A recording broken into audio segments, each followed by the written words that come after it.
Hartlike goeiemôre aan ons studente. Pastor Arnold Venter van die Christus Kerk Theologiese Seminarie. Vandag gaan ons die oorsig hanteer deel 1 van 2 oor kerkleerstelling, module S101. Ons gaan kyk na wat behels die module, wat is die beskrywing ten opsigte van module, en dan wat is van die vrae wat in die module gaan gehanteer word, as ook wat is die oorsig oor hierdie module. So ek hoop u vind hierdie video-opname van groot waarde en van groot belang vir u, en dat dit u sal help wanneer u by u werkstukke kom en by die bestudering van die module, dat u beter insig daaroor kan kry. Die kursusbeskrywings in die kerkleer is die studie van die leer en dogma van ons kerk, met ander woorde die Christus Kerk. Wat glo ons, wat bely ons, wat is die basis waarop die kerk gebou is. Aan die einde van die kursus is ons kursus uitkoms, dat jy die leerstellings van die kerk verstaan wat redding behels, verstaan die verskillende sakramente, verstaan die funksie en werking van die Heilige Gees. Dit is baie belangrik dat jy deur die ikoonbeskrywings gaan, dat jy kan sien as daar ikoon in die werkseke is, wat elke ikoon beteken, as ook dat jy deur elke aksiewerkwoord gaan, en gaan kyk na wat word gevra en wat word van u verlang. Dit is baie belangrik dat studente moet asseblief kennis neem. As 'n vraag 10 punte tel, dan skryf jy omtrent so tussen 'n halwe bladsy na amper 'n 3/4 bladsy toe. As 'n werkstuk 30 punte tel, is dit so 3 bladsye se werk. Vra studente om asseblief mooi te kyk as hulle werkstukke doen.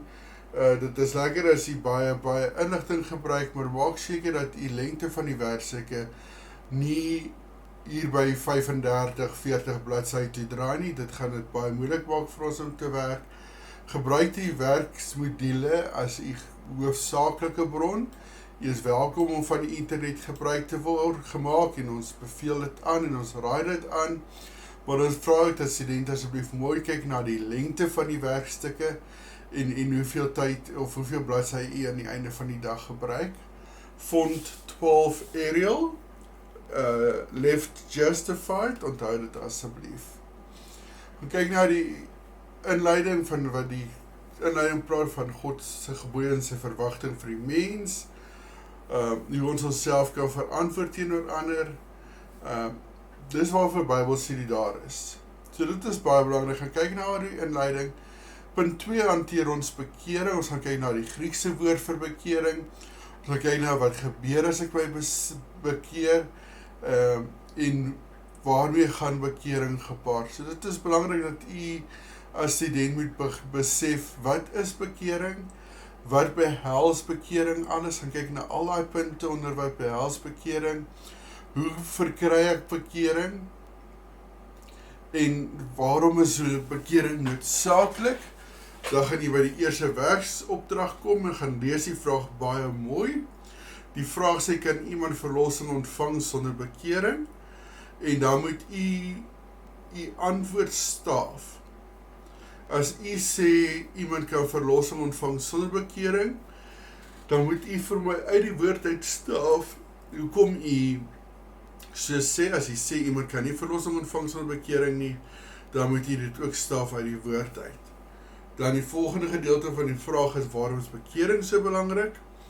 En dan moet jy dit bespreek, en dit is vir 10 punte, so hierdie hele vraag, opdrag 1 gaan so tussen 'n halwe na 'n 3/4 bladsy wees. Ek soek dit asseblief in die eie woorde. Dan gaan ons kyk na, by punt 3 gaan jy kyk na wat is wedergeboorte, wat is die Griekse woorde vir wedergeboorte, wanneer vind wedergeboorte plaas, hoekom was die mens dood gewees in die sonde. So dit is belangrik dat jy mooi verstaan wat wedergeboorte is, die verskil tussen bekering en wedergeboorte verstaan. Punt 4 kyk ons na sondebelydenis. Waarom is sondebelydenis so 'n belangrike aspek in ons kerk en in die lewe van 'n gelowige? Waarom moet ons sondes bely? Wat is met my hartgedagte wees wanneer ek kom by belydenis van sondes, wat dit met my gesindheid wees, en wat met my ingesteldheid wees. Opdrag 2 sê, en hier skryf jy omtrent so 5 lyntjies wat u vir my verduidelik, waarom is sondebelydenis noodsaaklik? Nog 'n deel van sondebelydenis is selfbeoordeling, selfreiniging, voorwaardevereiniging is sondebelydenis, voorbeeld uit die skrif uit van sondebelydenis en waarom dit noodsaaklik is. In opdrag 3 moet u vir 10 punte, weer 'n halwe bladsy na 3/4 bladsy, skryf oor die motief. Wat is my motief wanneer dit kom by sondebelydenis en waarom moet ek my sondes bely? Dan gaan ons verder aan met in sondebelydenis, wat is die proses van sondebelydenis? Waar kom restituisie in by sondebelydenis? Hoekom is dit noodsaaklik om restituisie te doen? Dan is daar ook boeke wat u kan gaan navraag doen oor rondom sondebelydenis en nie nodig om na die bron te gaan kyk nie, maar u is welkom om dit te gaan kyk. Dan kom ons by opdrag 4. Hoe moet ek sondebelydenis doen? Kan ek net in my binnekamer gaan voor die Here sê, Here, vergewe my? Of is daar 'n spesifieke ding wat God van my verlang as dit kom by sondebelydenis? Dan kyk na wat sê John G. Lake oor sondebelydenis. Dan kom ons by heiligmaking. Wat is heiligmaking? Dit is baie belangrik vir ons as kinders van God om te weet wat dit beteken, wat heiligmaking beteken en waarom moet ons heiligmaking nastreef. Hierdie gaan ook na die laaste keer weer wat ons module se aanbieding in Afrikaans doen. Van volgende week af, op goedkeuring van ons bordraad van die direksie van die kerk en die seminarieraad, gaan ons al ons modules in Engels vir u deurgee. U is welkom om met Afrikaans te antwoord, maar u gaan ook sien die lesingsmateriaal in die toekoms gaan net Engels wees. Dit is nie baie makliker om met vertalings in dit, maar u is welkom om steeds eksamens en werksake in Afrikaans te doen, maar die modules self gaan alles in Engels net beskikbaar wees. 'n Oordenking, nou oordenking gaan u ook antwoord in die werkstuk. U gaan skryf oordenking 1, oordenking 2 en u gaan dit antwoord, want ons wil graag weet en u gaan sien, hier is daar nie punte aangekoppel nie, so u kan skryf so kort of so lank as wat u wil. Ons wil net sien as dosente, wat is u as student se gedagtegang rondom die onderwerp? Die vraag onder oordenking is, wat is heiligmaking? Kan ek myself heilig?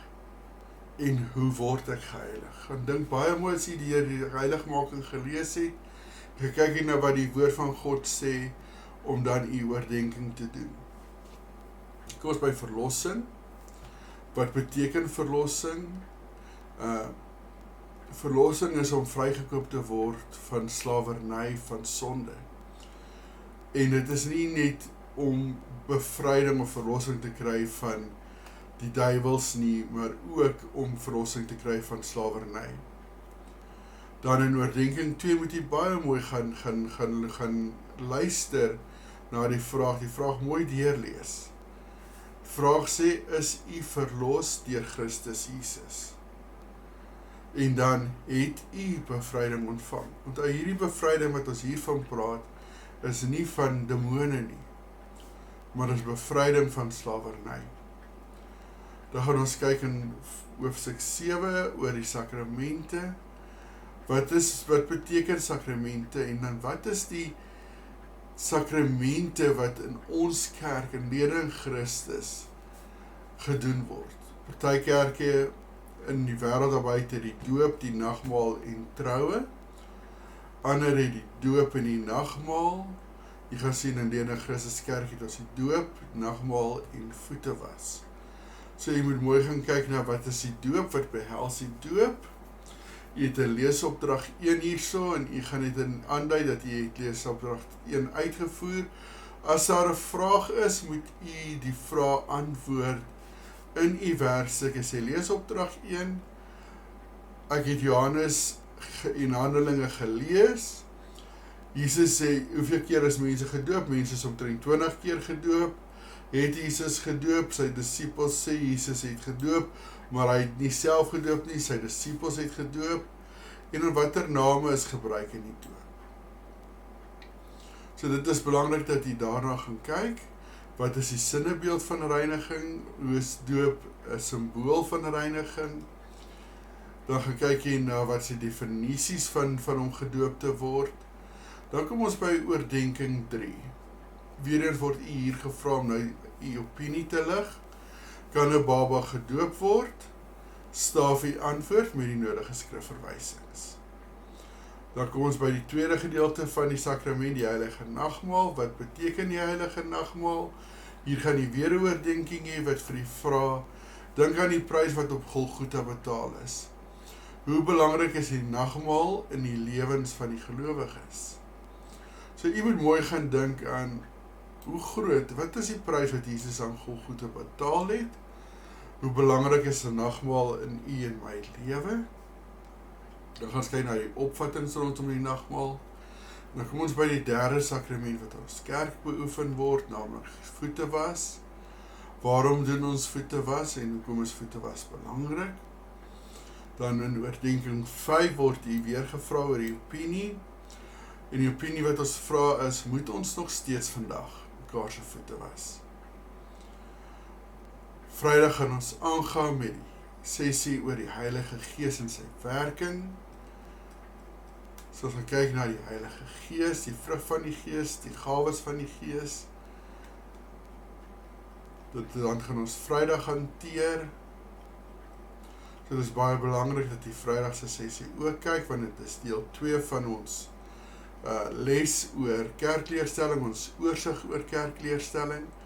Indien jy enige vrae het, is jy baie welkom om die vrae op ons WhatsApp groep te plaas voor komende Vrydagoggend, dat ek dit dan kan hanteer, vir jy kan oorsig gee oor die vrae wat gevra is, wat die studente het, vrae wat deur die studente oor die werk, die eerste 7 hoofstukke van ons module wat handel oor bekering, wedergeboorte, sondebelydenis, heiligmaking en dan die sakramente, die 3 sakramente wat in ons kerk gehanteer word. So baie dankie dat u hierdie video-opname na gekyk het. Ek sien uit om u vrae te ontvang en te kyk wat u vra, wat is 'n vraag is gevra, wat is 'n probleme studente ervaar en dan kan ons dit van daar af hanteer. So ons wil u elkeen baie sterkte toewens met u studies en wy leer hard, werk hard, kyk mooi na die lengte van die vraag. Gewoonlik gemiddeld moet 'n werkstuk so tussen 10 en 15 bladsye wees. Enigiets langer as dit is te lank, want die vraag is nie van so aard nie, tensy daar baie lang vrae is. So gaan kyk asseblief daarna en onthou asseblief aan die einde van die werkstuk om u bronnelys na te verwys. Sit die outeur, die boekenaam en die publiseerder van die werk in die module sodat ons kan sien wie die module gedoen, watter bronne u geraadpleeg het en wanneer u die bronne geraadpleeg het. Vanaf die seminarie wens u baie sterkte toe met die studies en ons sien uit na ons volgende sessie komende Vrydagoggend.